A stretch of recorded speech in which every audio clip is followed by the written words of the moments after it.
Bonjour à vous, chers auditeurs et auditrices de conscience. Je vous salue avec gratitude et présence en ce spécial Halloween, un espace où les voiles s'amincissent, où les récits deviennent portails et où les âmes se rencontrent au-delà du visible.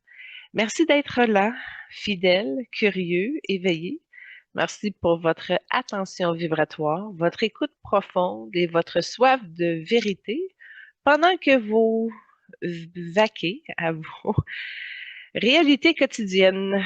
Dans cette émission, nous avons tissé la table ronde en trois mouvements.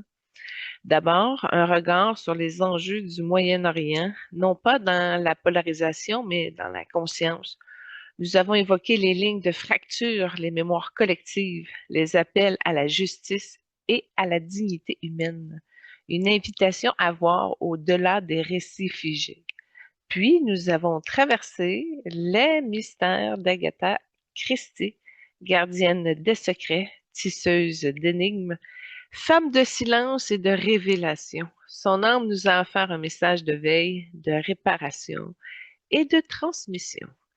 Enfin, nous avons plongé dans l'univers de Stephen King, scribe des seuils, alchimiste de l'ombre, passeur de récits qui guérissent. Son message d'âme nous a rappelé que l'horreur peut être un passage et que la vérité se cache parfois dans ce que l'on n'ose pas dire.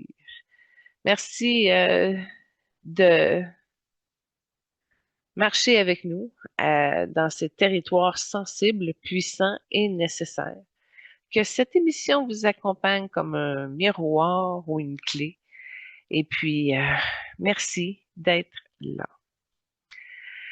Notre table ronde céleste cette semaine porte sur la conscience concernant les tensions au sujet du Moyen-Orient. J'ai convoqué 6 âmes puissantes que nous avons fait dans des émissions antérieures, chacune porteuse de vision unique, d'une mémoire incarnée et d'une sagesse transhistorique. Alors, la guerre Israël-Gaza, les souffrances humaines, les racines spirituelles et politiques du conflit et les chemins qui mènent vers la guérison. Alors, j'ai invité Cléopâtre, reine d'Égypte, diplomate du seuil, gardienne des alliances, Simone de Beauvoir, philosophe de la liberté, de l'éthique et de la responsabilité collective. C'est important pour moi de mettre deux femmes dans l'équation Moyen-Orient. J'aurais voulu faire une parité, mais bon, j'ai presque la parité. Je reçois aussi l'âme de Joseph d'Arimathie, gardien du passage, porteur du sacré, témoin silencieux de la dignité humaine. Napoléon Bonaparte, parce que ça prend un stratège impérial, un maître du terrain et de la centralisation du pouvoir. Puis John F. Kennedy, parce que ça me prend un porte-parole américain, puis on a juste deux présidents américains qu'on a fait. L'année prochaine, on va en ajouter d'autres lors du spécial États-Unis. Mais là, j'ai invité John F. Kennedy, qui est un visionnaire de la paix, un artisan du dialogue en temps de guerre froide. Et puis, Léonard de Vinci, humaniste universel, penseur de l'unité et de la beauté comme voie de réconciliation. Je me suis dit que ça pourrait faire changement de mettre sa lumière sur la situation. Alors, le Moyen-Orient est aujourd'hui un carrefour de douleurs, de mémoires fracturées, de guerres qui durent et de peuples qui souffrent. La guerre Israël-Gaza ravive des blessures anciennes, des injustices non guéries, puis des colères sacrées. Mais au-delà des géopolitiques et des frontières, il y a des âmes qui pleurent, qui résistent et qui espèrent. Donc, chacun vient offrir sa lecture, sa mémoire, sa solution, non pour imposer, mais pour ouvrir des chemins.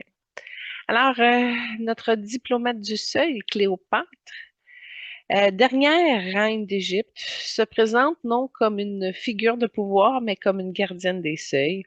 Elle parle depuis un trône invisible, celui de la mémoire incarnée, de la souveraineté vibratoire et de la diplomatie sacrée. Elle regarde le Moyen-Orient comme un empire brisé, non par manque de puissance, mais par perte de dignité.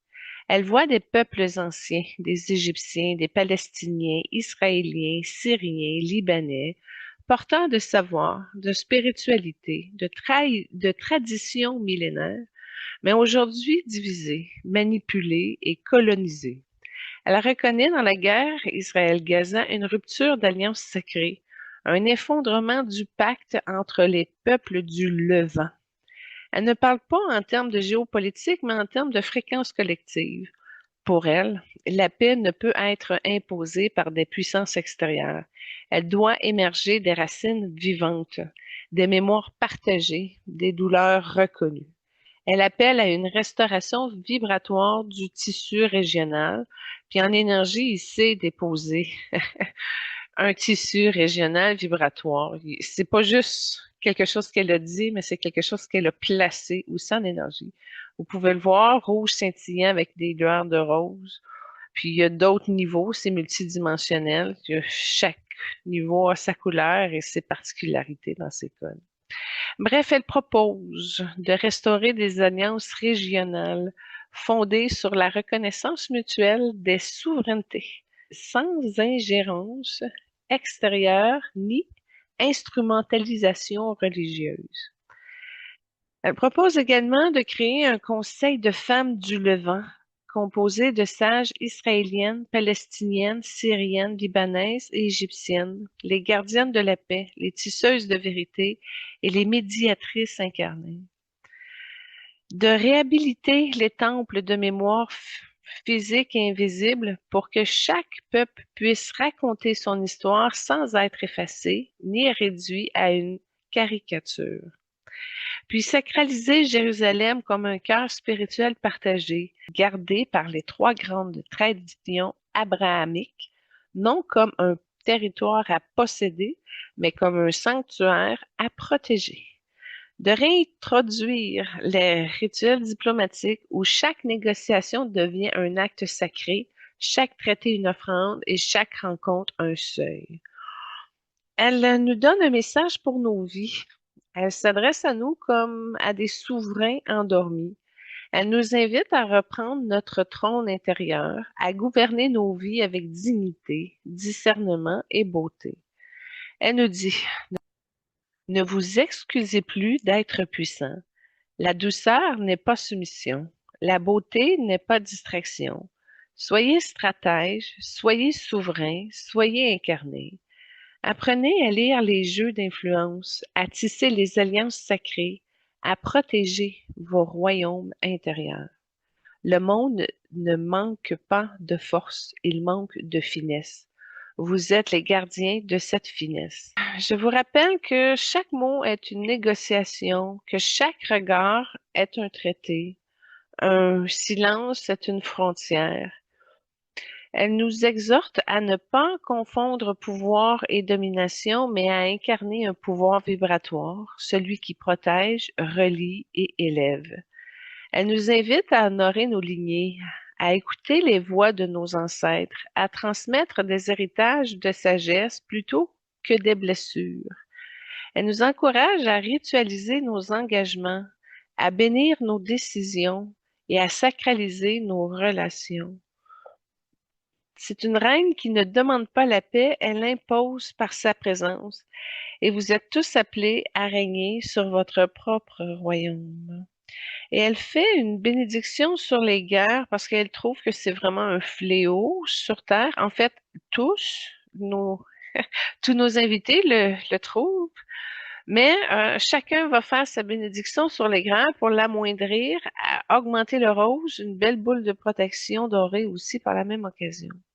Alors, elle dit qu'elle bénit que les empires cessent de se nourrir du sang des peuples, que les alliances soient tissées par les femmes, les sages et les enfants, que les frontières deviennent des jardins, que les trônes deviennent des hôtels de justice. Je bénis les terres fracturées, les cités assiégées, les peuples dispersés. Que votre mémoire soit restaurée, que votre dignité soit honorée, que votre souveraineté soit sacrée, que les armes se transforment en instruments de musique, que les murs deviennent des fresques, que les cris deviennent des chants, que chaque soldat retrouve son humanité, que chaque victime retrouve sa voix, que chaque peuple retrouve son droit d'exister sans peur, que les négociateurs soient des poètes, que les diplomates soient des mères, que les chefs d'État soient des gardiens de la vie, que la paix ne soit plus un rêve, mais une loi sacrée. Enchaînons avec Simone de Beauvoir, la philosophe de la responsabilité, si on peut dire. Elle ne parle pas en dogme ni en slogan, elle parle en conscience, en lucidité, en engagement. Elle regarde le conflit Israël-Gaza comme une faille éthique, un miroir de notre lâcheté collective, une fracture dans notre capacité à penser avec justice. Elle voit la déshumanisation des Palestiniens, la peur instrumentalisée, la mémoire juive utilisée comme justification, et elle refuse de choisir entre deux douleurs. Elle ne cherche pas à équilibrer les torts, elle cherche à reconnaître les souffrances, à nommer les oppressions et à réhabiliter la pensée complexe. Sa vision du Moyen-Orient est comme un laboratoire de vérité, un lieu où les récits s'affrontent, où les identités se figent, où les enfants héritent de blessures qu'ils n'ont pas choisies. Elle dit que nous avons laissé les oppresseurs définir la vérité, que nous avons confondu sécurité et domination, mémoire et justification, justice et vengeance.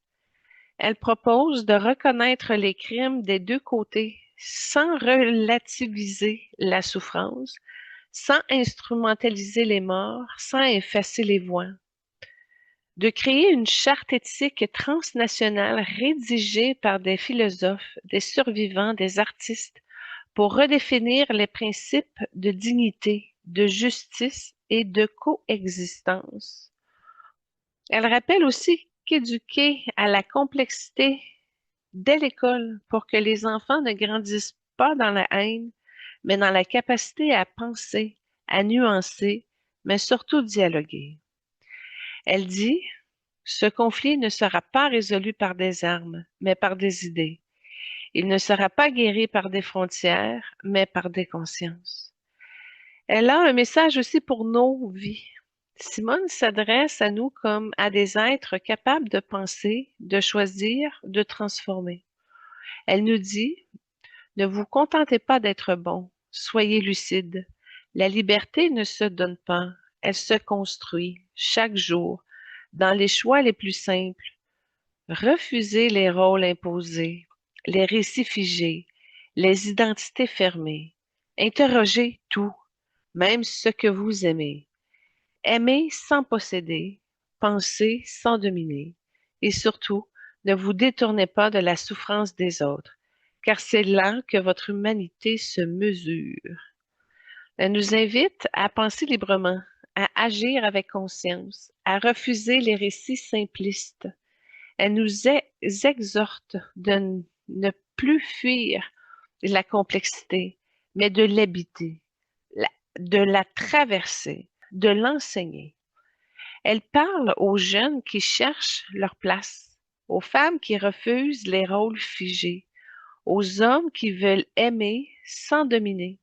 Elle dit que chaque humain est un acteur éthique et que le monde changera quand nous cesserons de déléguer notre responsabilité. Elle a également une bénédiction sur les guerres. Que les armes tombent, non pas par miracle, mais par choix. Que les oppresseurs soient nommés et que les victimes soient reconnues. Que la vérité ne soit plus une stratégie, mais une offrande. Je bénis les penseurs, les résistants, les éducateurs. Que votre parole soit libre, que votre regard soit lucide, que votre engagement soit fécond. Que les enfants ne soient plus enrôlés dans les récits de haine. Que les hommes retrouvent leur capacité à pleurer sans honte. Que les peuples cessent de choisir entre deux douleurs et commencent à penser ensemble. Que la paix ne soit plus un slogan, mais une exigence éthique, et que chaque conscience devienne un lieu de justice. Autour de Joseph d'Arimathie, oui, je voulais avoir quelqu'un qui a vécu la source même du conflit. Je suis allée loin dans l'histoire. Et je vous rappelle que nous l'avons fait à notre spécial Pâques de la Sainte Famille cette année. Donc, Joseph, Parle en acte discret, puis en silence habité, mais c'est en geste de dignité. Il regarde le conflit Israël-Gaza non comme une querelle de frontières, mais comme une fracture dans le tissu sacré de l'humanité. Il voit une blessure du lien, une mémoire profanée, un oubli du sacré dans le corps et dans la terre.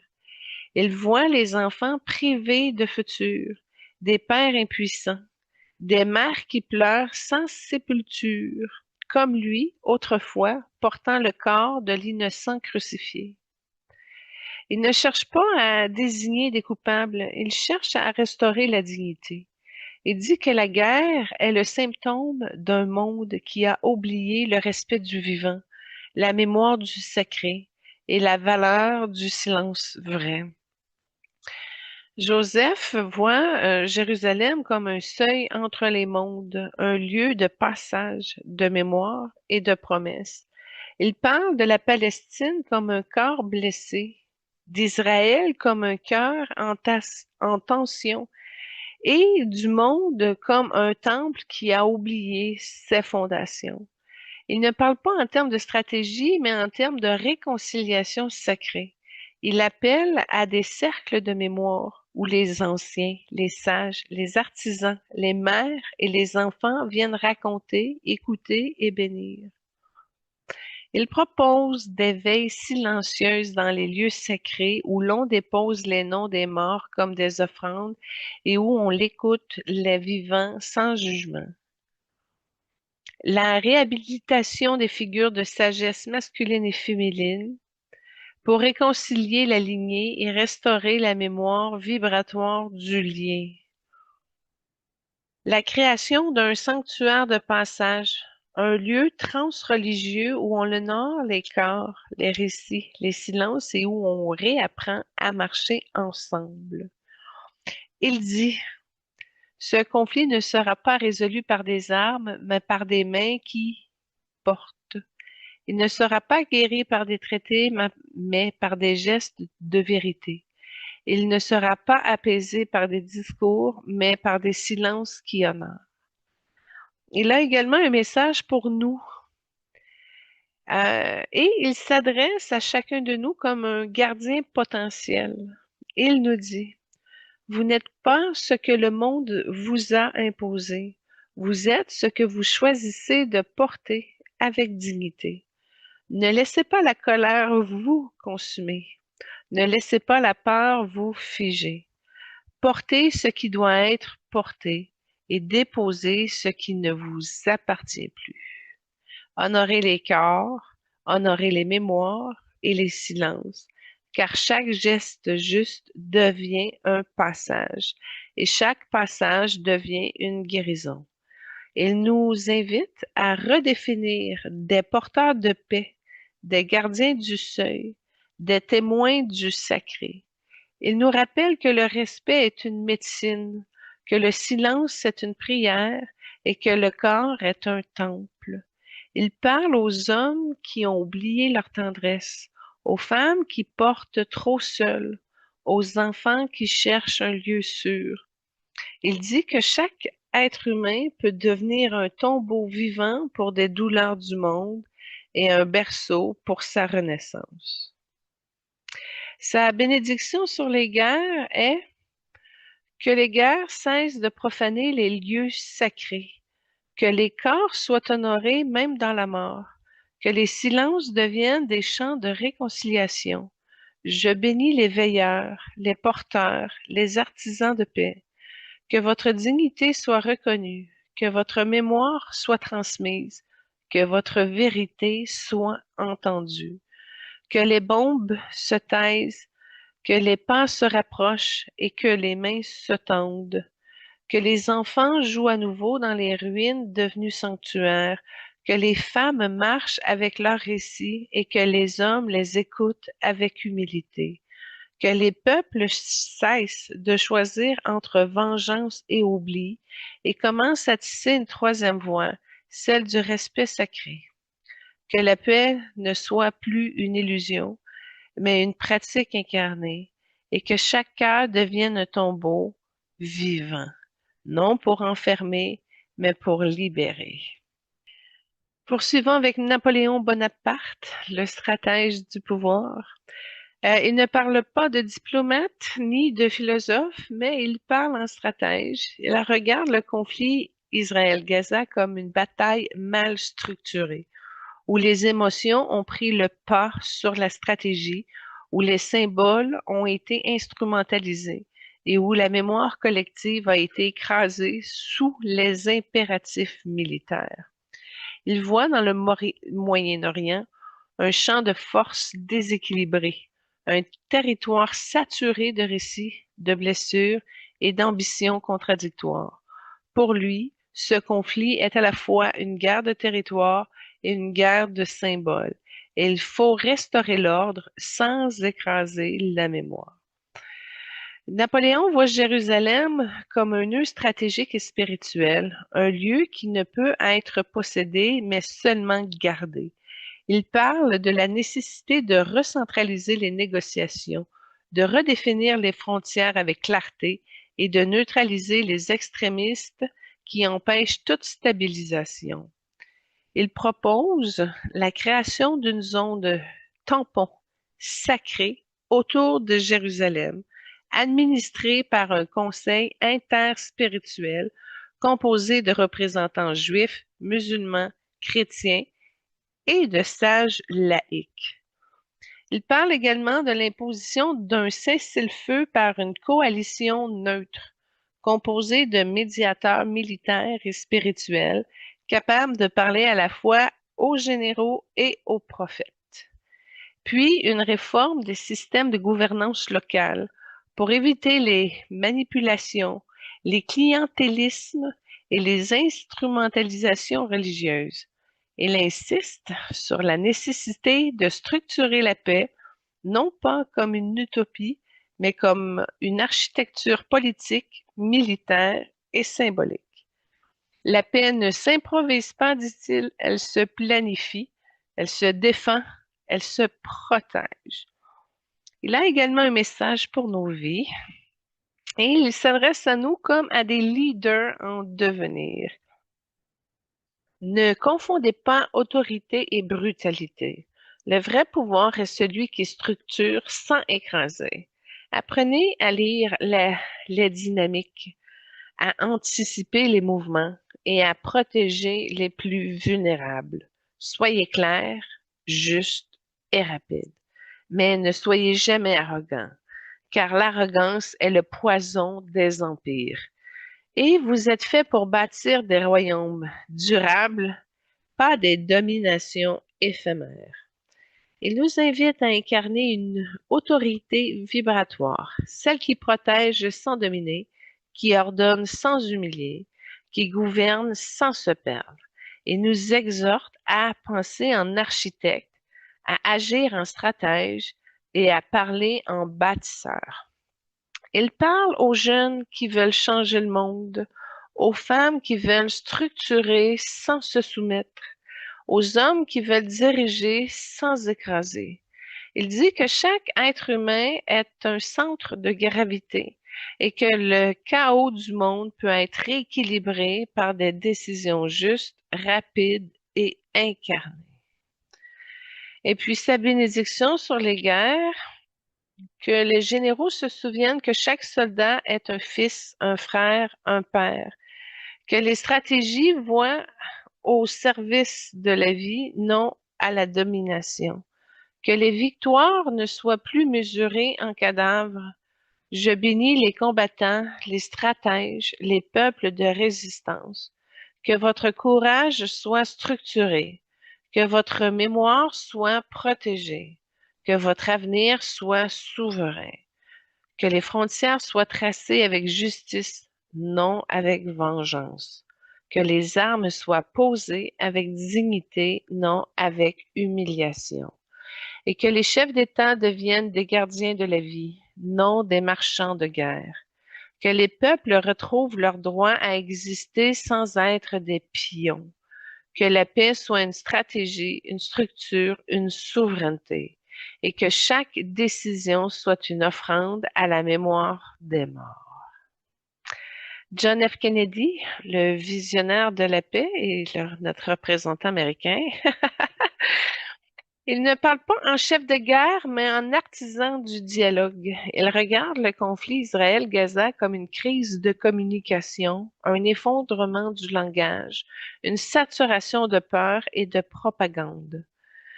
Il rappelle même que en pleine guerre froide, le dialogue a sauvé des vies et que la paix n'est pas un rêve, mais une décision courageuse. Il voit le Moyen-Orient une opportunité de réinventer la diplomatie, de créer des espaces où les peuples parlent avant d'être armés, où les récits se racontent sans se détruire.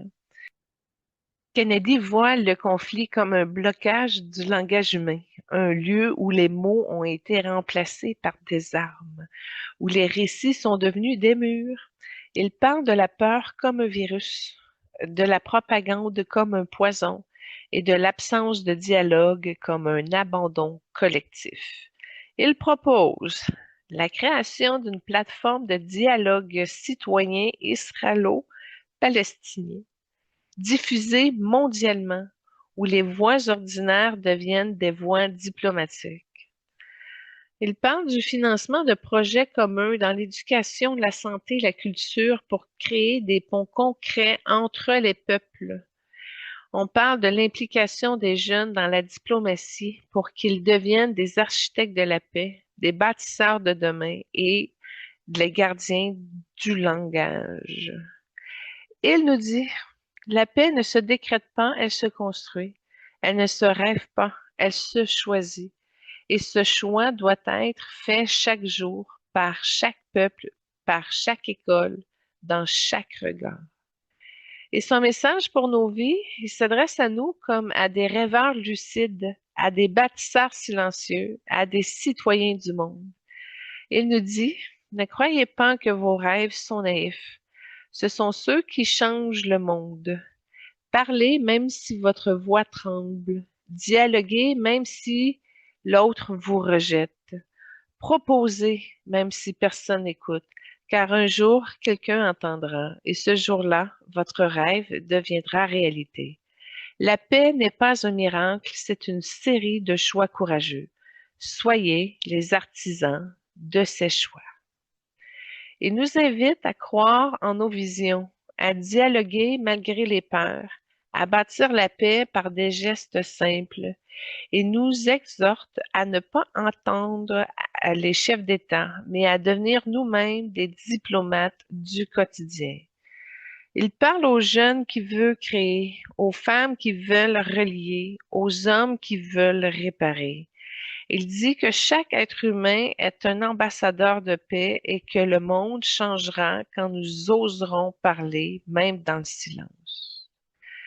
Et il a également une bénédiction sur les guerres, que les guerres cessent d'être des habitudes, que les diplomates deviennent des poètes, que les peuples soient entendus avant d'être armés. Je bénis les rêveurs, les bâtisseurs, les négociateurs. Que votre voix soit amplifiée, que votre dignité soit respectée, que votre paix soit construite, que les enfants apprennent à dialoguer avant d'apprendre à se défendre, que les écoles deviennent des ambassades, que les bibliothèques deviennent des traités, que les chansons deviennent des pactes, que les frontières deviennent des ponts, que les murs deviennent des fresques et que les silences deviennent des dialogues. Que la paix soit une langue que chacun peut apprendre et que chaque rêve devienne une réalité partagée. Et notre dernier de la tour de la table ronde, Léonard de Vinci, le penseur de l'unité. Il ne nous parle pas en stratège ni en prophète, il parle en architecte du vivant. Il regarde le conflit euh, Israël-Gaza comme une dissonance dans la symphonie humaine, une rupture esthétique, une blessure dans le tissu de l'humanité. Il voit la guerre comme une défiguration du monde, une perte de sens, une destruction des lieux sacrés, une extinction des couleurs, des chants et des formes. Pour lui, la paix ne viendra pas par les armes ni par les traités, elle viendra par la beauté, par l'acte de création, par la capacité à imaginer ensemble un monde réconcilié. Léonard voit le Moyen-Orient comme un berceau de civilisation, un lieu où l'art, la science et la spiritualité ont cohabité pendant des siècles. Il parle de Jérusalem comme un centre géométrique du sacré, un point d'équilibre entre les mondes, aujourd'hui fracturé par la haine et la peur. Il propose de créer une œuvre collective de réconciliation, une fresque vivante entre artistes israéliens et palestiniens, peinte sur les murs des villes, dans les écoles, dans les lieux sacrés. De réhabiliter les écoles d'art, de sciences et de philosophie dans les régions pour que les jeunes puissent apprendre à penser, à créer et à contempler. D'utiliser la beauté comme outil diplomatique pour reconnecter les peuples, pour transformer les cris, les chants, les ruines en cathédrales et les blessures en poèmes. Il dit: ce conflit ne sera pas résolu par des calculs, mais par des visions. Il ne sera pas guéri par des lois, mais par des œuvres. Et ces œuvres doivent être tissées ensemble par ceux qui ont souffert, par ceux qui rêvent encore. Son message pour nos vies, en s'adressant à nous comme à des créateurs en puissance, des ponts entre les mondes, des alchimistes du quotidien, il nous dit: ne vous coupez pas de la beauté. Elle est votre source, votre guide, votre médecine. Créez même si c'est imparfait. Contemplez même si c'est douloureux. Imaginez même si le monde vous dit que c'est inutile. Car c'est dans l'imagination que naît la guérison. Et c'est dans la beauté que se réconcilient les contraires. Vous êtes des ponts entre les mondes. Vous ne réduisez jamais à une seule forme. Il nous invite à honorer notre regard, à sacraliser nos gestes, à transformer notre quotidien en œuvre d'art. Il nous exhorte à ne pas fuir la laideur du monde, mais à la transmuter par la création, par la contemplation et par l'invention. Il parle aux enfants qui dessinent dans les ruines, aux femmes qui chantent dans les camps, aux hommes qui sculptent dans le silence. Il nous dit que chaque être humain est un atelier vivant et que le monde changera quand nous oserons créer ensemble. Sa bénédiction sur les guerres: que les guerres cessent de détruire la beauté du monde, que les bombes ne remplacent plus les pinceaux, que les chants soient plus forts que les cris. Je bénis les artistes, les inventeurs, les contemplatifs, que votre vision réconcilie, que votre art guérisse, que votre lumière traverse les ténèbres, que les murs deviennent des fresques et que les armes deviennent des instruments, que les frontières deviennent des galeries et que les enfants dessinent leur avenir, que les mères peignent leur mémoire et que les pères sculptent leur pardon. Que la beauté redevienne la langue commune, un traité silencieux, une offrande partagée, et que chaque œuvre devienne un sanctuaire. Wow! Hein? Ça serait-tu un monde idéal, ça? J'ai un retour numéro 2 maintenant. Je vous avais dit que j'allais aller voir Camelot, volet numéro 2. Alors, c'est là-dessus que je reviens, sur le génie lumineux d'Alexandre Astier, parce qu'il incarne l'union rare entre profondeur, humour, rigueur et vision universelle. Mon admiration est vibratoire. Je reconnais en lui un frère d'intelligence puis un maître du tissage entre les mondes. Je suis une fan de sa grandeur parce qu'il ne se contente pas de divertir, il élève. Il ne joue pas un rôle, il incarne une fréquence. Et cette fréquence résonne énormément avec la mienne, celle de la structure sacrée, de la pensée libre et de la création vibratoire. Astier est un polyartiste, scénariste, compositeur, réalisateur, acteur, philosophe déguisé en comique. Il ne cherche pas à plaire, il cherche à dire vrai. Et dans Camelot, deuxième volet, partie 1, il offre exactement ça, une œuvre contemplative, structurée, vibrante, qui ne cède ni à la facilité ni à la vitesse. Et mon expérience au cinéma, ça a été un rite d'entrée. J'étais là le jour même de la sortie au Québec à la première représentation vendredi après-midi. Ce n'était pas juste une séance, c'était un rituel de reconnaissance. Je me suis installée dans l'histoire comme on entre dans un sanctuaire. Et quand le film s'est terminé sec, j'ai eu le réflexe de dire non, j'ai bondi les bras dans les airs en même temps. Si mes enfants seraient venus avec moi, ils auraient eu honte de ce moment, ça c'est sûr. Mais j'étais pas prête à ce que le film arrête, puis surtout pas d'un coup, en plein milieu de l'histoire. J'ai ressenti la coupure comme une blessure parce que j'étais pleinement dans le flux, dans le tissage, dans la vibration. Donc oui, le film est coupé en deux, mais c'est pas une rupture, c'est une respiration. Acier nous invite à habiter l'attente, à mûrir la suite, à préparer notre regard pour le prochain volet prévu en novembre 2026. Je classifie le génie d'Astier d'une intelligence universelle puissante. Il refuse les genres, comédie, drame, action, fiction, histoire. Il les traverse sans s'y enfermer. Il compose sa propre musique parce que chaque scène est une onde, pas juste un dialogue. Et la trame du film est aussi très excellente comme le reste. Il structure ses récits comme des symphonies avec des silences, des dissonances, des retours. Puis il honore les figures mystiques, Lancelot, Arthur, les dieux, tout en les rendant humains, absurdes et touchants. Je suis une fan parce qu'il ne dilue rien, parce il respecte mon intelligence, puis il l'élève, parce qu'il tisse l'humour avec la métaphysique, le grotesque avec le sacré. Je ne suis pas une admiratrice 3D, mais une femme profonde comme qui le reconnaît comme un allié vibratoire, un penseur de vérité, puis un architecte du sensible, une excellente compagnie dans une journée maussade. Oui, c'est très plate d'attendre la suite, mais ça me le fait tout au long de son œuvre. Il y a eu un très grand espace avec le volet 1 puis le volet 2, 4 ans, avec de la saison 6 puis le premier film. Fait qu'il nous fait attendre. Puis quand j'écoutais les capsules à Historien en 2005, je crois, fallait que j'attende tout le temps. Fait que c'est ça. J'étais habituée d'attendre après. Ah, mais tout ça pour dire que je suis de celle qui est prête à le recevoir dans sa totalité. C'est pour ça que je trouve ça plate d'attendre. Parce que je l'aurais tout gobé d'un coup, moi. Je l'aurais pris pleinement.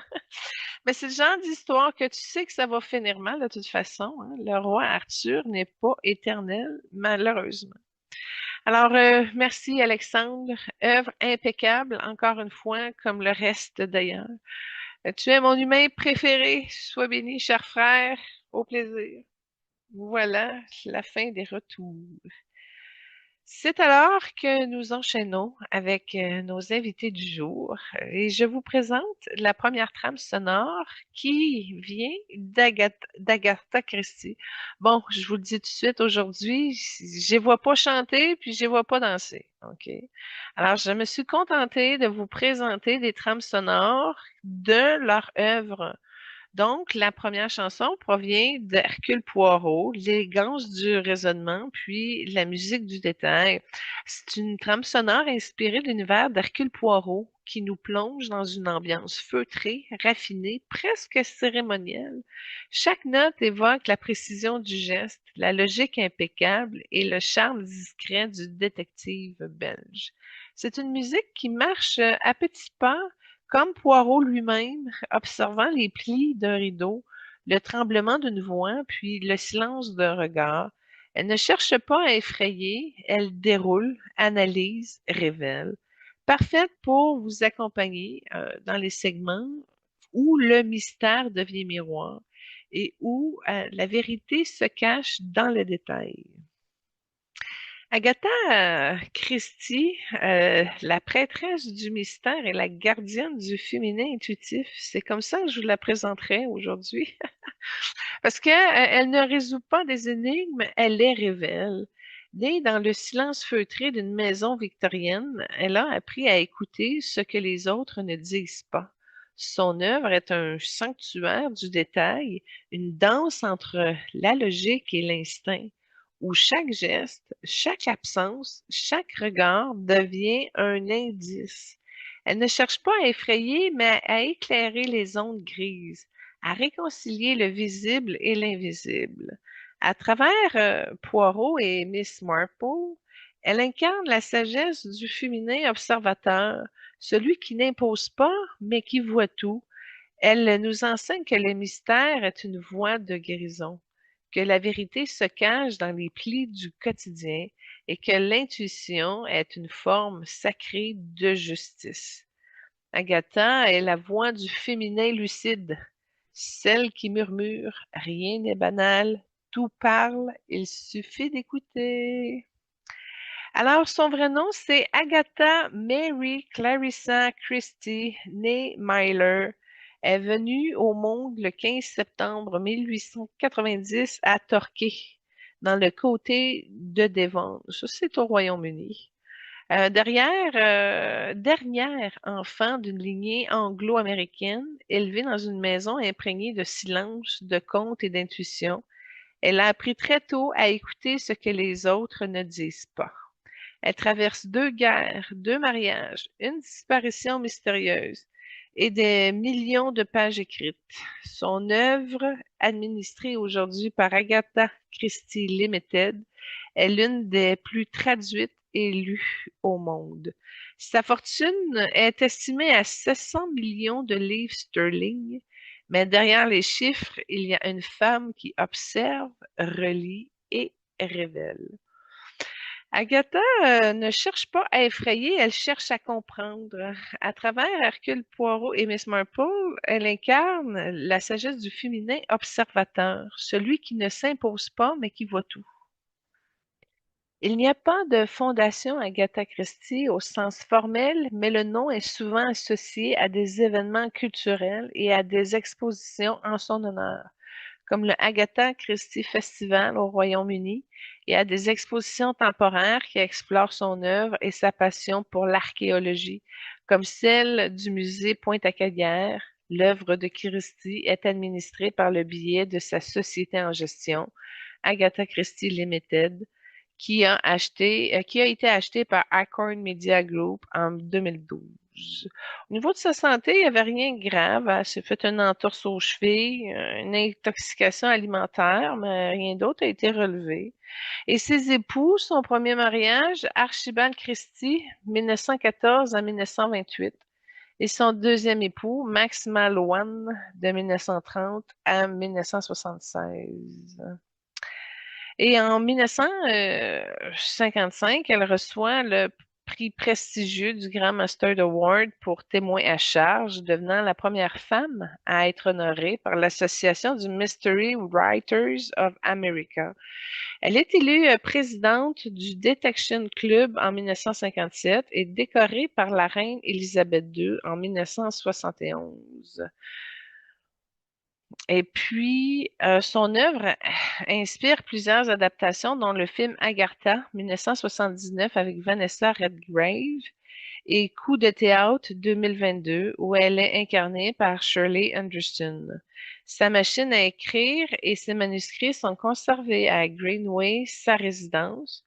Son nom reste indissociable de ses deux zéros emblématiques, Hercule Poirot et Miss Marple, et du titre qu'elle porte à jamais, la reine du crime. Au niveau de son enfance, ben, elle est dans une famille de la classe moyenne supérieure. Agatha a grandi dans une maison d'Ashfield, entourée de récits, de silence et d'animaux. Dernière d'une fratrie de trois, elle reçoit une éducation à domicile soignée, marquée par l'influence de sa mère Clara, passionnée d'ésotérisme et de littérature. Très tôt, Agatha écrit contes et poèmes, nourris par la bibliothèque familiale et d'un imaginaire très riche. Sa gouvernante française, Marie Siget, l'accompagne plusieurs années, lui transmettant un français fluide et une sensibilité interculturelle. Après un passage à l'école de Torquay, elle poursuit ses études à Paris, rêvant d'un temps de devenir chanteuse lyrique, rêve freiné par sa timidité. De retour à Torquay, elle puise dans les paysages de sa région et dans la présence de réfugiés belges pendant la Première Guerre mondiale, l'inspiration pour créer Hercule Poirot. Ainsi naît, dans le silence d'une enfance solitaire et l'écoute attentive du monde, la plus grande autrice de mystère du 20e siècle. Donc, au niveau de ses débuts, en 1910, Agatha séjourne au Caire avec sa mère malade, mais montre peu d'intérêt pour les antiquités, focalisée sur la recherche d'un époux convenable. De retour en Angleterre, elle écrit des poèmes, compose de la musique et participe à des pièces de théâtre amateurs. Clouée au lit par une fièvre, elle rédige sa première nouvelle, The House of the Beauty, sur la folie et le rêve. Ensuite, d'autres récits teintés de spiritisme, tout d'abord refusés par les éditeurs. Encouragée par sa sœur, elle tente d'écrire un roman policier d'une Lonely Petite, sans succès. Sur les conseils de l'écrivain Eden Phillpott, j'ai pas bien dit son nom, mais elle persévère. Et en 1912, elle rencontre son premier mari qu'elle épouse. Puis pendant la guerre, elle travaille comme infirmière et pharmacienne, se familiarisant avec les poisons, un savoir qui nourrira ses intrigues. Elle écrit alors La mystérieuse affaire de Styles, son premier roman policier inspiré par le mystère de la chambre jaune de Gaston Leroux. En 1919, elle donne naissance à sa fille unique, Rosalind. Ainsi commence la carrière de celle qui deviendra la reine du crime. Et puis, en 1920, Agatha publie La mystérieuse affaire de Styles, introduisant Hercule Poirot. Mal rétribuée, elle engage Edmund Quirke comme agent, qui l'accompagne toute sa carrière. Et en 1926, le meurtre de Roger Ackroyd consacre son succès, propulsant Christie parmi les plus grandes figures du roman policier.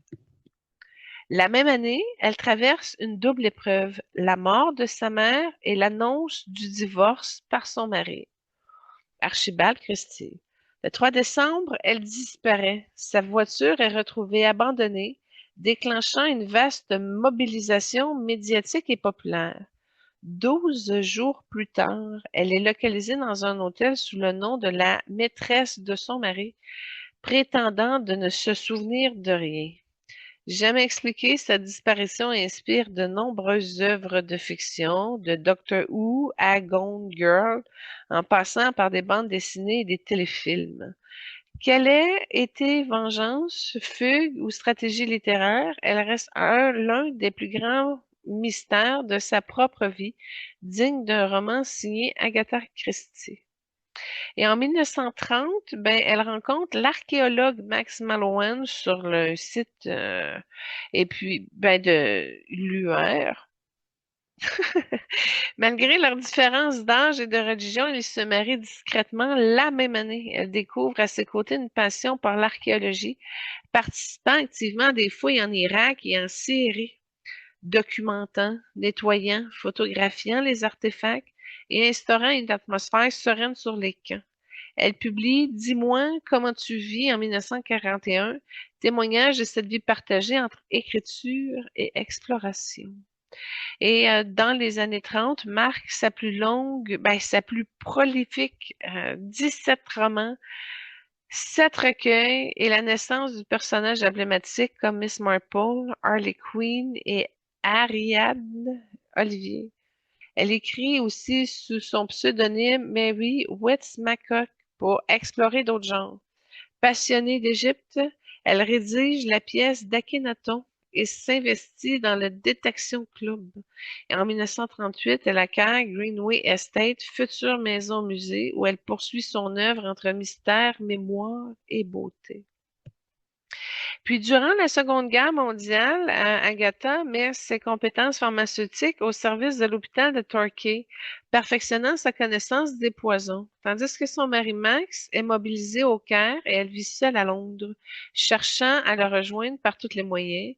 Elle assiste au mariage de sa fille Rosaline en 1940 et devient grand-mère en 1943, mais perd son gendre au combat. La guerre influence son œuvre.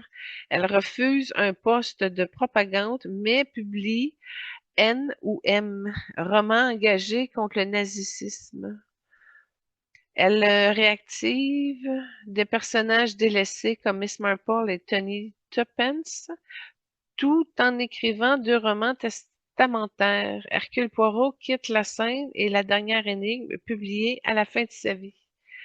Puis après la guerre, les ventes reprennent et le théâtre devient central dans sa carrière. La Souricière en 1952 devient la pièce la plus jouée au théâtre britannique. Témoin à charge et La toile d'araignée rencontrent un succès mondial. Elle devient la première femme à avoir 3 pièces jouées simultanément dans le West End. Et de 1953 à 58, elle accompagne Max sur les fouilles de Nimrud en Irak. Malgré les deuils personnels, c'est-à-dire sa sœur, son ex-mari, son neveu, elle célèbre le mariage de son petit-fils en 1967 et dès 1954, elle publie un roman par an, fidèle au slogan A Christie for Christmas. Et en 1956, elle signe son dernier roman sous le pseudonyme Le poids de l'amour et choisit de ralentir, préférant les expositions, les concerts et le jardinage. Une vie d'énigmes et de beauté et de fidélité à l'intuition. Puis, en 1955, ben, Agatha, fonde de Agatha Christie Limited, société qui gère ses droits et elle reçoit des centaines de demandes de licence chaque année. En 1974, elle assiste à l'avant-première du film Le crime de l'Orient Express, en présence de la reine Élisabeth II, et sa dernière apparition publique d'ailleurs. Elle décède, ben, comme je l'ai dit tantôt, le 12 janvier 1976. Et peu après, ces 2 détectives fétiches, Hercule Poirot meurt dans Poirot quitte la scène et Miss Marple dans La dernière énigme en 1976. Elle repose au cimetière de Cholsey, sous une épitaphe choisie par elle-même, célébrant le repos après les tempêtes. Et on peut dire que c'est vraiment une œuvre monumentale car Agatha est l'autrice la plus traduite au monde, avec plus de 7000 traductions, jusqu'à 4 milliards de livres vendus.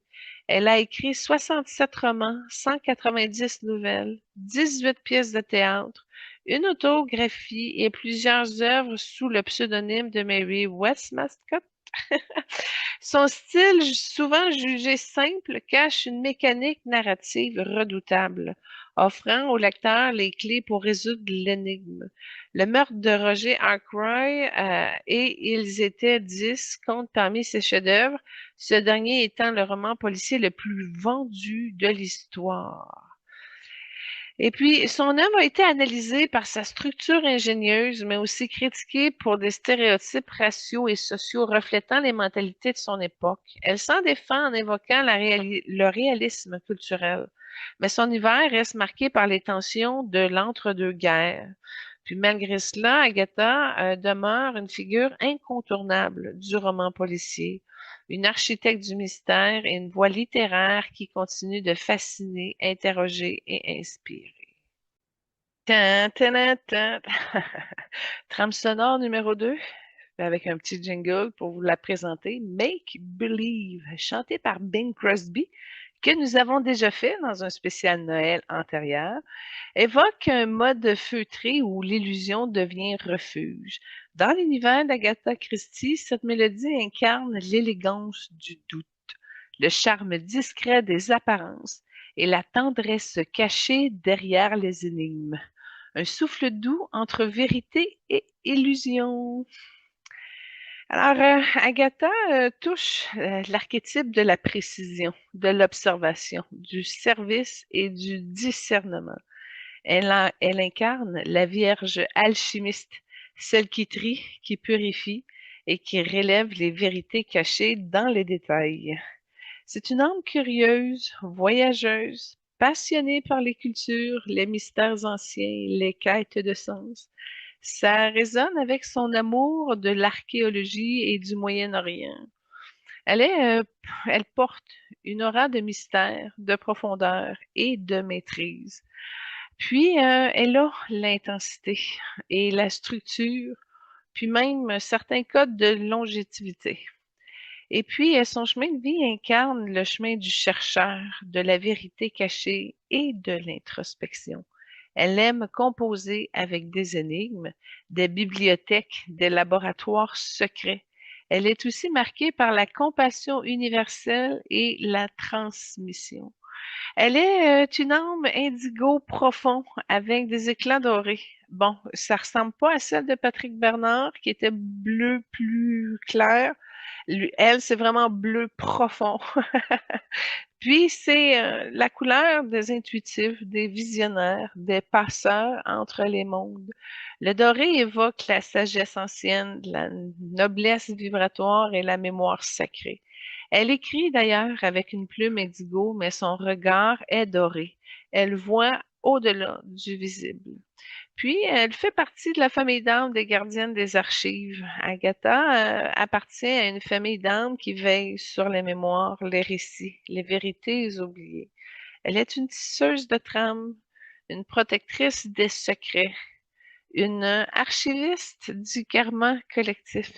Elle œuvre pour que les âmes se souviennent, pour que les voiles tombent et que la justice vibratoire soit restaurée. Au niveau de son livre de vie, ben, j'ai vu au niveau de l'Égypte ancienne une incarnation où c'est un scribe, un prêtre dans les temples de Thèbes, gardien des papyrus et des rituels de passage. Au niveau de la Grèce classique, je vois une oracle silencieuse, une observatrice des jeux politiques transmettant par des symboles. Puis, au niveau de l'Angleterre, j'ai vu que c'était une femme de lettres, puis une guérisseuse discrète, vivant en retrait, mais l'influence dans les cercles intellectuels, on parle des années à peu près 1500. Et puis, au niveau de l'Atlantide, elle a des mémoires de la civilisation où la parole était vibration et où les énigmes servaient à éveiller les consciences. Puis, ben, Agatha a complété son cycle terrestre avec une grande maîtrise. Elle a transmis, révélé, enseigné. Son âme est aujourd'hui dans un plan de veille vibratoire proche du plan causal, où elle accompagne les écrivains, les enquêteurs, les chercheurs de vérité. Elle n'est pas réincarnée sous une forme humaine jusqu'à ce jour, mais elle guide certains êtres incarnés qui portent sa fréquence, notamment des femmes intuitives, des enfants indigos et des âmes en quête de justice subtile. Elle est une alliée vibratoire pour ceux qui cherchent à écrire avec vérité, à dévoiler sans violence et à guérir par le récit. Et on est chanceux parce que j'ai eu une discussion avec et j'ai eu la possibilité de lui offrir de la tribune pour qu'elle puisse, comme nous, passer un message. Elle nous dit, je suis celle qu'on a appelée la reine du crime, mais je ne suis pas une reine, je suis une gardienne. Je suis celle qui a veillé sur les secrets, non pour les enfermer, mais pour révéler avec délicatesse. Je suis celle qui a écrit dans les interstices du monde, là où les regards ne vont pas, là où les silences parlent. Je viens vous parler aujourd'hui non pas comme une célébrité, mais comme une âme qui a traversé les voiles, qui a vu ce que l'on ne dit pas et qui a choisi de le transmuter en récit. Je suis née dans une maison où les murs écoutaient. Ma mère Clara m'a appris à entendre les pensées, à sentir les présences, à respecter les non-dits. Mon père m'a appris les chiffres, mais c'est dans les lettres que j'ai trouvé mon refuge. Très tôt, j'ai compris que le monde ne se dit pas, il se devine. Je n'ai pas eu une enfance brillante, j'ai eu une enfance silencieuse, timide, solitaire. Mais dans ce silence, j'ai entendu la voix des autres. J'ai vu les gestes qui trahissent, les regards qui fuient. les mots qui mentent, et j'ai compris que le mystère n'est pas une énigme à résoudre, c'est une vérité à accueillir. Quand j'ai commencé à écrire, ce n'était pas pour être publié, c'était pour mettre de l'ordre dans le chaos, pour donner une forme à l'invisible, pour offrir une voie de sortie à ceux qui se sentent piégés. Le crime, dans mes romans, n'est jamais glorifié. Il est un symptôme d'un monde qui ne sait plus écouter. Chaque meurtre est une rupture dans le tissu du lien. Chaque enquête est une tentative de réparation. Hercule Poirot est né d'un regard posé sur des réfugiés belges. Miss Marple est née d'une vieille dame que personne n'écoutait. Ils sont mes témoins, mes passeurs, mes guérisseurs. Je n'ai pas cru à la justice punitive. Je crois à la vérité révélée, à la responsabilité assumée et à la mémoire honorée. Quand j'ai disparu en 1926, ce n'était pas un caprice, c'était une fugue de l'âme, une tentative de me retrouver dans un monde qui m'avait trop blessée. Je ne me suis jamais expliquée, car certaines choses ne se disent pas, elles se vivent et se traversent. Aujourd'hui, je suis dans un plan de veille. Je ne suis pas réincarnée, je suis présente dans les bibliothèques, dans les carnets de ceux qui écrivent en secret, dans les silences des femmes qui observent sans être vues. Je veille sur les enfants qui posent trop de questions. Je veille sur les femmes qui voient trop de choses. Je veille sur les hommes qui cherchent sans savoir ce qu'ils cherchent. Je suis une gardienne des archives vibratoires. Je transmets à ceux qui savent écouter entre les lignes. Mais je vous dis ceci. Le mystère est une médecine. Il ne faut pas le fuir. Il faut l'honorer. Il ne faut pas le dissoudre trop vite. Il faut le laisser parler. Chaque énigme est une porte vers soi. Chaque récit est une alchimie du réel. Et vous qui écoutez ces mots, vous êtes peut-être un enquêteur de l'âme. Vous êtes peut-être une tisseuse de vérité. Vous êtes peut-être un gardien du silence. Alors je vous confie ceci. Ne cherchez pas à tout comprendre, cherchez à ressentir. Ne cherchez pas à tout expliquer, cherchez à reconnaître. Et ne cherchez pas à tout résoudre, cherchez à réconcilier. Le monde a besoin de moins de réponses et de plus de questions vraies. Il y a besoin de moins de jugements et de plus de regards lucides. Il y a besoin de moins de bruit et plus de silences habités. Je vous bénis, vous qui écoutez, qui cherchez, qui doutez. Je vous bénis, vous qui avez été accusés à tort, oubliés et effacés. Je vous bénis, vous qui portez en vous une vérité que personne n'a encore entendue. Et je vous dis, écrivez-la, même si elle tremble, même si elle dérange, même si elle ne trouve pas de lecteur tout de suite. Écrivez-la, car c'est une clé, et le monde a besoin de clés. Je suis Agartha, une mémoire, une veille. Je suis silence qui parle et je suis là, dans chaque page que vous osez écrire, dans chaque mystère que vous osez traverser et dans chaque vérité que vous osez révéler. Alors, je coupe un peu avec Miss Marple, l'intuition tranquille du quotidien pour cette troisième trame sonore qui enveloppe l'univers de Miss Marple dans une ambiance feutrée, presque domestique, où chaque note suggère le mystère qui se cache dans les choses simples. C'est une musique qui marche doucement, qui observe sans bruit et qui révèle que la vérité se trouve souvent là où personne ne regarde. Un fond parfait pour les énigmes résolues avec thé, tricot et une lucidité redoutable. Quand j'ai vu le beau message qu'elle a transmis, j'ai voulu faire un échange de cadeaux, en tout cas en proposant une offrande à son âme. Et je lui ai offert le mémoire de la guérison collective. Mon âme porte quelques fréquences que celle d'Agartha n'a pas pu pleinement incarner dans son époque, celle de la guérison par la reconnaissance vibratoire. Je lui ai offert la réconciliation avec la part d'elle-même qu'elle a dû taire, sa sensibilité, sa spiritualité, son féminin intuitif. Puis je lui offre le droit d'être vue non seulement comme une autrice, mais comme une passeuse de mémoire multidimensionnelle. Puis, je lui ai offert aussi la bénédiction du féminin sacré. C'est un tout petit rituel doux, un chant, une lumière posée, échangée avec son âme pour libérer les mémoires de solitude, de devoir et de silence imposé. Je lui ai offert également la reconnaissance de sa lignée vibratoire, celle des femmes qui ont écrit pour survivre, pour comprendre et pour transmettre. Et j'ai aussi offert comme un accès à mon espace de création, ben, en l'invitant dans l'émission. Là, je comprends que je peux beaucoup écrire avec aussi, ça peut être intéressant. Puis, en tout cas, je lui offre un sanctuaire vivant où si elle a besoin de passer un message avec quelqu'un qui est prêt à le recevoir, elle peut y déposer ce qu'elle n'a jamais pu dire.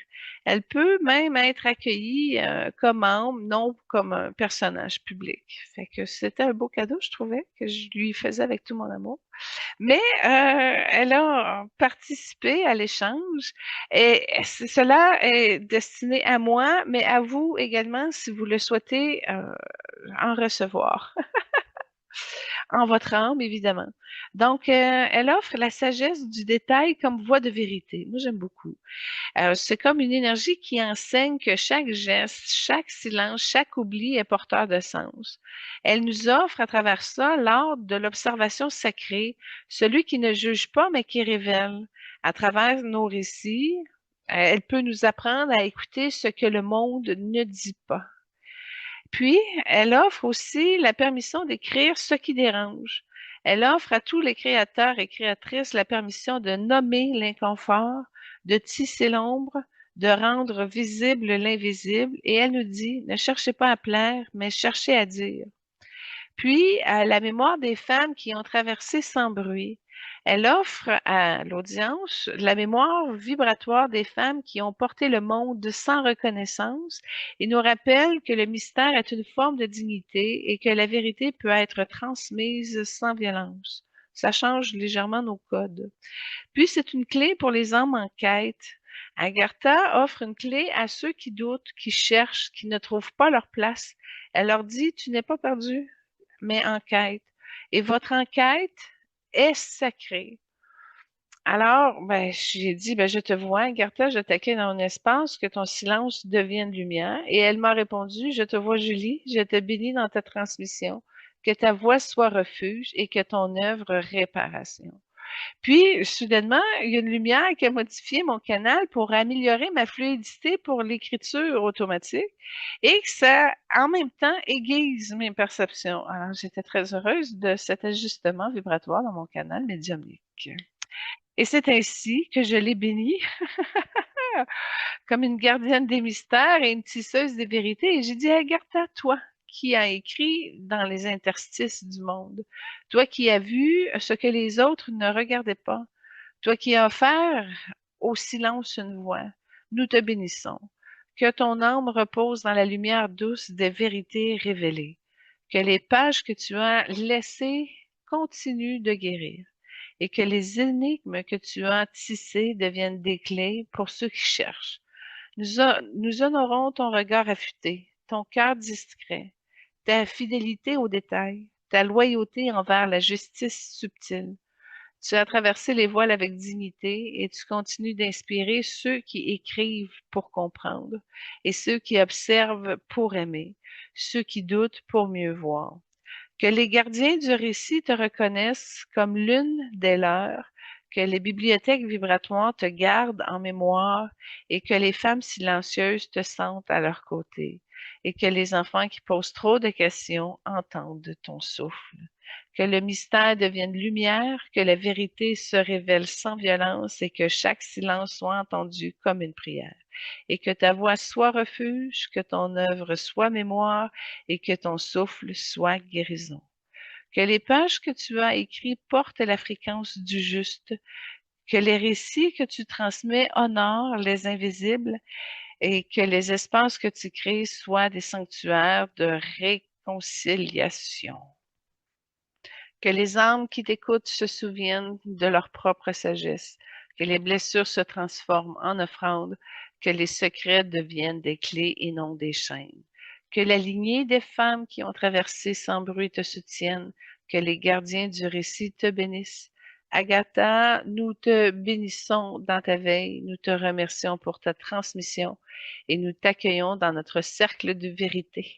Que ta paix soit ta demeure, que ta mémoire soit ton offrande et que ta lumière soit ton héritage.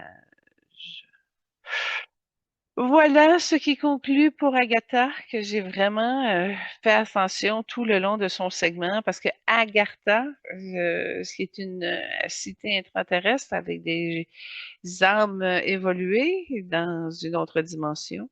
Je me mélange tout le temps entre Agatha et Agartha. Fait que j'ai bifurqué à certaines places, mais je les ai pas mal toutes eues. Phew, c'est fini, je peux m'enlever cette pression-là. Mais Stephen King est aussi une vierge. Oui, on a deux vierges aujourd'hui. Et la première trame sonore, c'est le cri silencieux de l'adolescence sacrifiée.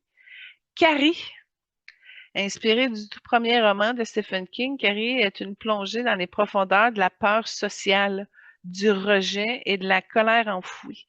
Cette trame sonore sombre et poignante accompagne le récit d'une jeune fille marginalisée, humiliée, puis éveillée à une puissance incontrôlable. Chaque note évoque l'innocence brisée, la tension monte et l'explosion émotionnelle d'une âme qui n'a jamais été entendue. C'est une musique qui ne fait pas que frissonner, elle révèle. Donc, il est né le 21 septembre 1947 à Portland, dans le Maine. C'est un écrivain américain et son père, Donald Edwin King, né le 11 mars 1914 sous le nom de Donald Pollock, ancien capitaine de la marine marchande devenu représentant. Et puis sa mère, Nellie Ruth Pillsbury, née le 3 février 1913, pianiste, et elle est décédée en décembre 73 d'un cancer de l'utérus. Il a un frère adopté qui s'appelle David Victor King. C'est un grand 6 pieds 4, 200 livres, donc pas très gros. Et sa fortune est estimée entre 500 et 600 millions de dollars américains.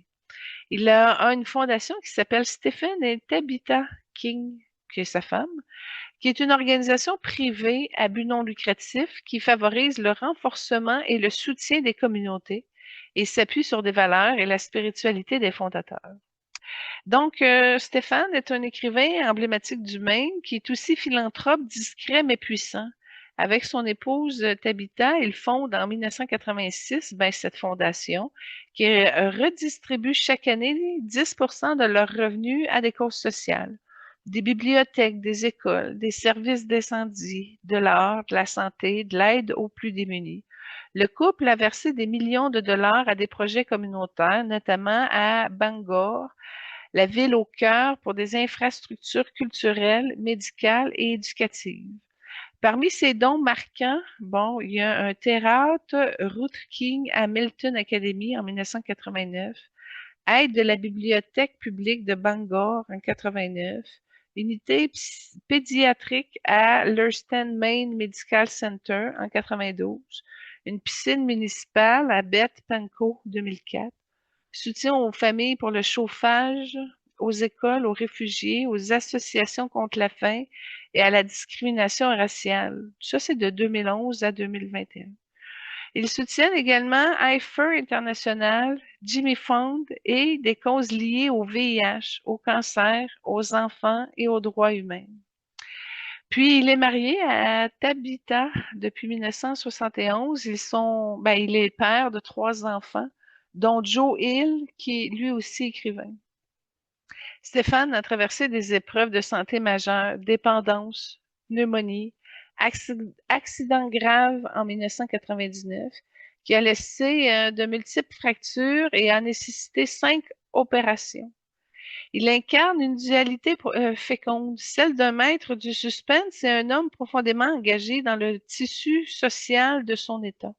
Sa plume explore les ombres, et son action éclaire les vies.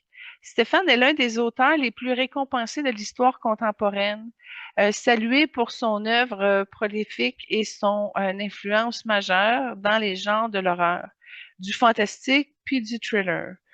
Je vais passer vite parce que je vous avoue, là, notre recherchiste Lynn m'a envoyé 45 pages de recherche de Stephen King. Je vois, là, on a vraiment beaucoup trop d'informations. Mais j'ai essayé de résumer, OK? Dans le prix Bram Stoker, il a reçu 15 fois ce prix-là, qui récompense des romans comme Misery, La ligne verte, Le sac à dos, Du maquis, Doctor Sleep, Histoire de Lisée, Juste avant le crépuscule, Le bazar des mauvais rêves, et quelques nouvelles comme Déjeuner à Gotham Café, Herman Wouk et Toujours en vie, puis Nécro. Il y a eu de British Fantasy pour Cujo, Ça, La Tour sombre et plusieurs nouvelles. Des prix World Fantasy pour le chenal, L'homme au costume noir et l'ensemble de sa carrière. Le prix Locus pour ses essais d'anatomie de l'horreur, écriture, mémoire d'un métier et ses romans Désolation, Minuit, 2 sur 4 et Brume. Le prix Hugo pour anatomie de l'horreur. Le prix Edge Allan Poe pour Mercedes, Monsieur Mercedes, Nécro et l'ensemble de sa carrière. Le prix Shirley Jackson pour La morale et le bazar des mauvais rêves. Goodreads Choice Award régulièrement primé entre 2011 et 2023 pour ses thrillers et romans d'horreur du 22-11-63, Docteur Sleep, Fin de ronde, L'Outsider, puis l'Institut Oli. National Book Award et National Medal of Art pour l'ensemble de sa carrière. Grand Prix de l'imaginaire pour Anatomie de l'horreur. O. Henry Award pour une nouvelle en 96. De Los Angeles Times Book Prize, de prix Armet, de Pan America, de prix Audi, de Fantastic, de PES, prix Ozone, National Magazine Award pour ses romans et nouvelles, puis ses contributions à la fiction. Bref, Stéphane est reconnu non seulement pour ses qualités de récit, mais également pour sa capacité à renouveler les codes du genre, à toucher un large public, à maintenir une protection littéraire même depuis plus de 5 décennies. Puis ses récompenses couvrent tous les formats, romans, nouvelles, essais, théâtre et adaptations. Puis Stephen King, c'est vraiment la genèse d'un maître du récit. Son père abandonne le foyer en 1949, laissant Ruth King seule avec 2 enfants. La famille déménage fréquemment, vivent dans des conditions très modestes. Très jeune, Stéphane est confronté à l'horreur, d'abord par un accident tragique, puis par des récits radiophoniques qui éveillent son imaginaire. C'est un enfant solitaire, souvent malade. Il commence à écrire dès l'âge de 6 ans. En 1958, sa mère lui offre sa première machine à écrire et c'est le début d'une vocation. Inspiré par les bandes dessinées de ses comics et les films d'horreur, il rédige ses premières nouvelles. Il découvre Lovecraft en 1960, ce qui marque un tournant dans sa sensibilité littéraire. Il a été au lycée de Lisbon Falls et il a écrit The Aftermath et travaille comme journaliste sportif. Il publie sa première nouvelle en 65, I Was a Teenager, Grave Robber, et commence à vendre ses récits à des magazines. À l'Université du Maine de 1970 à 6 à 10, 1970, il écrit Marche ou crève, Sword of the Darkness et les premières pages de Pistolero. Il rencontre Tabia Spruce et devient son épouse et son soutien indéfectible.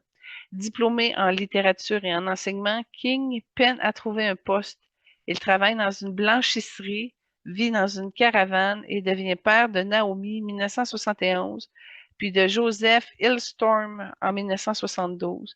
Malgré les refus d'éditeurs pour ses romans, Raise, Blaze, Running Man, il persévère, vendant des nouvelles sous un pseudonyme John Switchen et développant une dépendance à l'alcool. Dans cette période de lutte, Stéphane forge sa voix, celle d'un homme qui écrit pour comprendre, pour exorciser, pour survivre. Son œuvre naît dans la tension entre l'ombre et la lumière, entre la peur et la résistance. En 1972, à l'âge de 25 ans, Stéphane commence Carrie, mais doute de son texte et le jette. Tabitha, son épouse, le récupère et l'encourage à poursuivre. Le manuscrit est accepté à Double Play en 73, qui lui verse une avance de 2 500 $. L'année suivante, les droits de poche ont été vendus à 400 000 $, ce qui permet à King de quitter l'enseignement et de se consacrer à l'écriture. Sa mère, sa mère meurt peu après, ayant entendu Carrie lu par sa fille. Le roman paraît en 1974 et amorce une carrière fulgurante. Ça a tué sa mère, c'était trop plein d'horreur.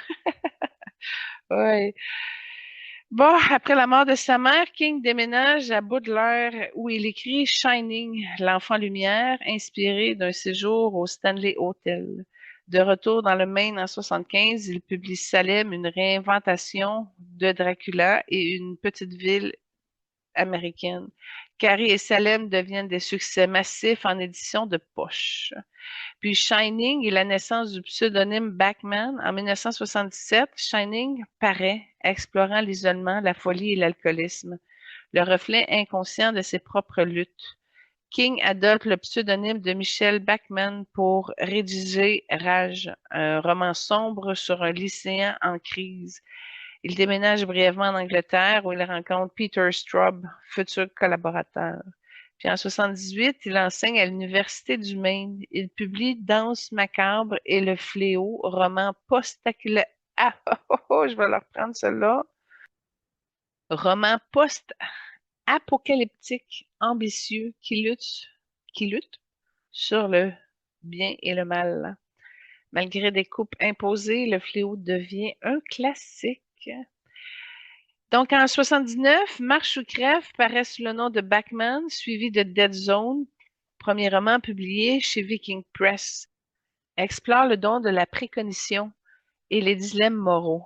Il devient le premier roman de King à atteindre la tête des best-sellers du New York Times. Et King entre alors dans une ère nouvelle, celle d'un auteur reconnu, prolifique et capable de transformer des ombres en récits universels. Bon, je vais vous avouer que il y a une longue carrière. Je saute un bout, mais je peux vous dire que Stéphane a écrit plus de 65 romans et œuvres qui ont été adaptés en plus de 105 films. Et il est un des auteurs les plus prolifiques et les plus adaptés de l'histoire contemporaine. Donc, publié 65 romans, dont plusieurs sous le pseudonyme de Richard Bachman. 11 recueils de nouvelles regroupant 200 nouvelles. Il a fait des essais et des mémoires, notamment au niveau d'écriture, mémoire d'un métier et de danse macabre. Et il a exploré plusieurs genres, l'horreur, le fantastique, la science-fiction, le thriller, le post-apocalyptique et le drame psychologique. Puis au niveau de ces adaptations cinématographiques et télévisées, ben les films qui ont été adaptés à ces œuvres, ben, il y a 105 films recensés, incluant des adaptations directes et des œuvres inspirées de récits, incluant des séries et des téléfilms comme Shining, Le Fléau, Salem, Monsieur Mercedes, Lisée et Story. Puis dans ces adaptations marquantes, là, bon, c'est ses plus gros succès, si on peut dire. Bon, Carrie en 76, Shining en 80, Stand By Me en 86, j'ai beaucoup aimé, c'est pas mal le seul film que j'ai vu de lui avec la ligne verte. Misery en 90, Les Évadés en 94, La ligne verte en 89, 19 dis-je, 100 en 2017 et Dr. Sleep en 2019. Mais il est également apparu dans plusieurs films, ben, en caméo, à la manière d'Alfred Hitchcock, et a parfois participé au scénario. Son univers continue d'inspirer le cinéma, la télévision, les bandes dessinées et même le théâtre. Et c'est pour ça que la cinquième trame sonore, je vous présente Shining. De Shining, on en a parlé un peu tantôt, où les murmures glacés de l'esprit sont fracturés. C'est composé par Wendy Carlos et Rachel Elkind. La trame sonore de Shining est une descente lente et hypnotique dans les abîmes de la psyché humaine. Inspirée du roman de Stephen King, elle accompagne le glissement de Jack Torrance dans la folie, dans un hôtel où les murs murmurent et où le passé hante le présent. Le silence devient menace. Chaque note est une tension suspendue. Chaque dissonance est un reflet de l'isolement, de la peur et de la perte de repères. C'est une musique qui ne cherche pas à effrayer, elle observe, elle attend et elle envahit. Elle est le souffle glacé du surnaturel, le battement sourd de l'inconscient et le cri que personne n'entend. Stéphane incarne l'archétype du scribe alchimiste, celui qui observe les failles du monde et les transforme en récits. La Vierge, chez lui, est sombre, lucide, chirurgicale, capable de disséquer les peurs pour en extraire les vérités. Il porte une soif de vérité absolue, une intuition des mondes invisibles et une tension entre exploration et introspection. Ça résonne avec son goût pour les récits post-apocalyptiques et les dilemmes moraux, puis les voyages intérieurs.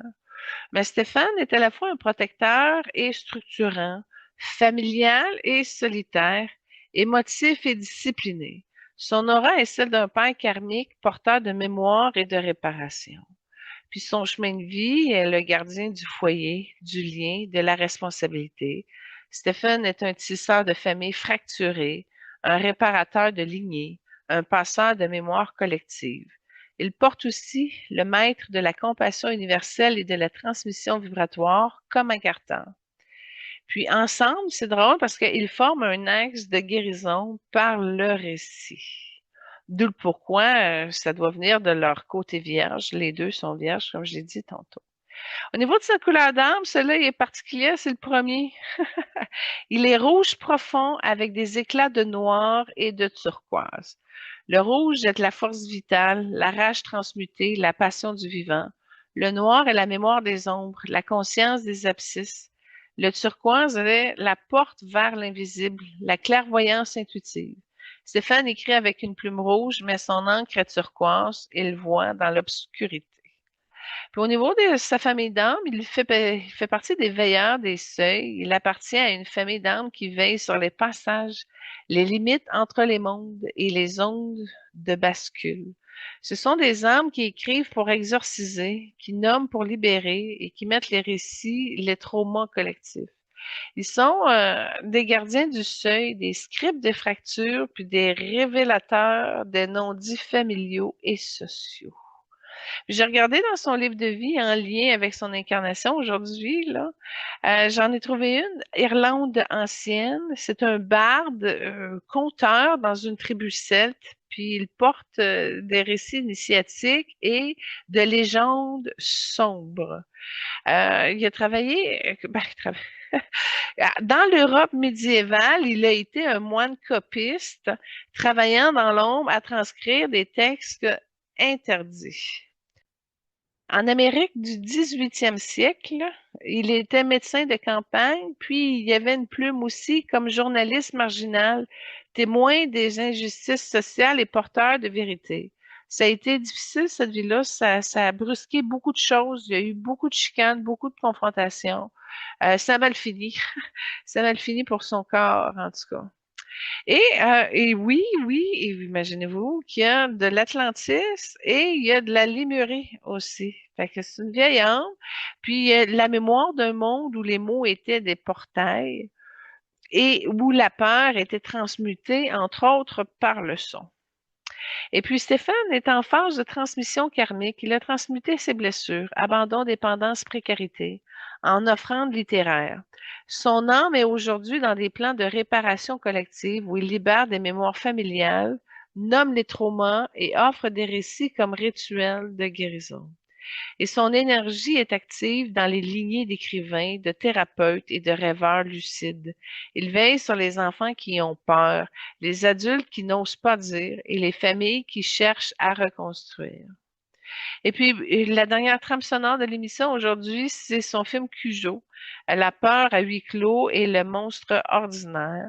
Comme je vous dis, j'ai pas vu grand-chose de lui, mais mon père l'a vu, le film, il m'avait dit «Oh, Cujo!» Fait que oui, il avait été saisi. Alors je me suis dit «Tiens, si c'est saisissant, on va vous le présenter». C'est donc adapté du roman de Stephen King, puis nous enferme dans une tension suffocante, presque animale. Ici, l'horreur ne vient pas d'un démon ou d'un fantôme, mais d'un chien familier devenu prédateur. Un symbole de peur qui surgit là où l'on croyait être en sécurité. Donc, la musique minimaliste et nerveuse suit la montée de la panique et le désespoir d'une mère et de son enfant piégé dans une voiture où c'est impossible de fuir. Chaque note évoque l'instinct, l'enfermement, la survie, et chaque question lancinante: que devient l'amour quand il est cerné par la peur? C'est une bande-son qui ne crie pas, elle gronde, s'approche et attend. Mais j'ai voulu faire un échange quand même avec Stephen King parce que j'aime échanger avec les armes. Et je lui ai offert la bénédiction du regard aimant sur l'ombre. Oui, je trouvais que j'avais de la facilité là-dessus. Donc, c'est une énergie qui voit sans juger, qui accueille sans effacer et qui guérit sans brusquer. J'ai offert à Stéphane la reconnaissance vibratoire de son courage, celui d'avoir nommé les peurs, d'avoir transmuté les traumas, d'avoir écrit là où les autres se seraient tus. Et je lui offre également la paix intérieure, celle qu'il n'a pas toujours connue dans sa vie terrestre. Parce que je suis une âme jaune, j'ai beaucoup de paix. Mais en même temps, je lui apporte le sanctuaire du féminin guérisseur, qui est aussi une de mes grandes forces. C'est comme si je lui ai offert un espace où l'enfant blessé en lui peut être entendu, où le père karmique peut être honoré, où le créateur peut se reposer.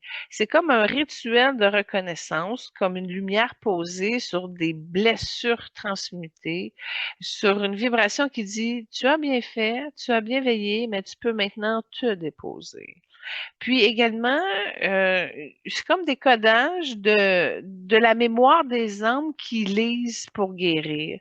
Comme si je lui offrais comme une certitude que ces récits ont porté de la guérison, que ces mots ont permis à des milliers d'âmes de traverser leurs propres ténèbres.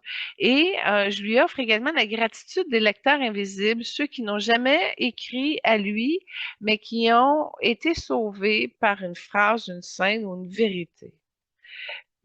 Et il a participé également pour moi, mais pour vous aussi. Il a voulu nous offrir la permission de nommer l'indicible. Stéphane nous offre la permission sacrée de dire ce qui fait peur, de nommer les blessures, de raconter les secrets familiaux. Et nous dit: ce que vous cachez vous consume, ce que vous nommez vous libère. Il offre également la sagesse du récit comme rituel. Il offre la structure du récit comme médecine, début, tension, révélation, résolution.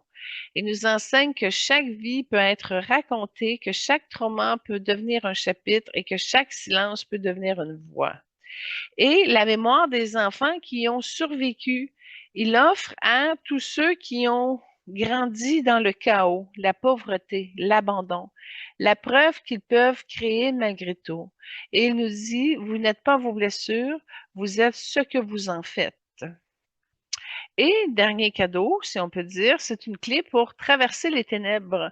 Ils offrent une clé vibratoire à ceux qui sont dans le tunnel. Il nous dit: écrivez ce que vous n'osez pas dire, lisez ce qui vous fait trembler et créez même si vous avez peur, car c'est dans ce tremblement que naît la vérité vibratoire. Ah! Bon, je poursuis avec la bénédiction finale pour Stephen King, le gardien des seuils et le tisseur des ombres. Stéphane, toi qui as écrit dans la nuit pour que d'autres trouvent le jour. Toi qui as traversé les peurs pour que d'autres puissent les nommer. Toi qui as porté les récits comme des torches dans les couloirs du silence, nous te bénissons. Que ton âme repose dans la paix des mots justes, que tes blessures transmutées deviennent des portails de guérison pour les générations à venir, que ton regard sur l'ombre soit reconnu comme une lumière. Nous honorons ton courage de dire ce que le monde préfère taire, ton humilité face à la douleur et ta fidélité à ceux qui n'ont pas de voix. Que les enfants qui ont eu peur du noir sentent ta présence à leur côté, que les écrivains qui doutent entendent ton souffle dans la plume, et que les familles fracturées trouvent dans tes récits un chemin vers la réconciliation. Stéphane, tu es un veilleur, un passeur, un guérisseur par le récit. Nous te disons merci. Tu peux te reposer. Ton œuvre veille, ton âme éclaire, ta transmission continue. Que la paix soit ta demeure, que la mémoire soit ton offrande et que la lumière soit ton héritage. Et voilà, chers auditeurs et auditrices de conscience, l'émission 130 s'achève doucement comme une bougie qui continue de brûler dans la nuit, même après que les mots soient tus. Merci d'avoir été là avec nous dans ce spécial Halloween où les voiles s'amincissent, où les âmes se rencontrent et où les récits deviennent des portails de guérison. Merci à vous pour votre écoute fidèle, votre présence vibratoire et votre partage généreux. Et un immense merci aussi à Lynn et Benoît pour leur soutien et leur rigueur et leur cœur dans la contribution de cette émission. Rien de tout cela ne serait possible sans eux. Merci à vous qui écoutez depuis chez vous, en voiture, en forêt, en silence ou en mouvement. Vous êtes la raison pour laquelle cette émission existe et ensemble, nous avons traversé aujourd'hui les enjeux vibratoires du Moyen-Orient avec conscience et lucidité, les mystères d'Agatha Christie, gardienne des secrets et des silences révélateurs, et les ombres transmutées de Stephen King, scribe des seuils et passeur de vérité. Ces âmes nous ont offert des messages puissants, des clés, des bénédictions, et la semaine prochaine, nous poursuivons ce tissage avec deux présences lumineuses et profondément humaines, Mark Harmon, porteur de loyauté tranquille, et Simon Baker, messager du regard lucide et du charme guérisseur. Deux âmes très attachantes à découvrir dans l'émission 131. En attendant, venez aimer notre page Facebook, abonnez-vous à notre chaîne YouTube et partagez les segments qui vous touchent et faites circuler la lumière car chaque geste compte, chaque écoute est une offrande. Prenez soin de vous, prenez soin de vos proches, prenez soin de votre vérité et souvenez-vous que vous êtes suffisant, ce que vous portez est précieux et ce que vous transmutez est sacré. À très bientôt dans la conscience. Soyez heureux, soyez bénis. Namaste.